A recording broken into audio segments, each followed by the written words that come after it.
ప్రహ్లాదుడు రహస్యంగా ఆయా సమయాలలో రాక్షస బాలురకు మోక్ష మార్గాన్ని తెలియజేయగా, వారు కూడా గురువులు నేర్పే విద్యలు మానివేసి నారాయణ భక్తిని మనసులలో పాదుగొల్పుకున్నారు.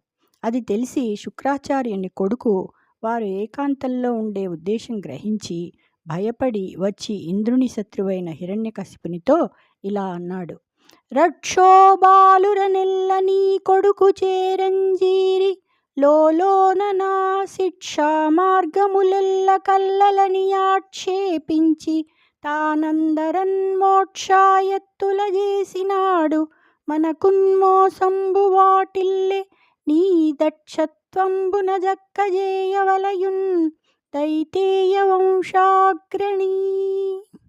దైత్యకులాలంకార, నీ కొడుకు రాక్షస బాలురనందరినీ చేరపిలిచి ఏకాంతంలో నేను చెప్పే విద్యలన్నీ మిథ్యలని ఆక్షేపిస్తూ తాను అందరినీ మోక్షమార్గం వైపు మళ్లించుతున్నాడు.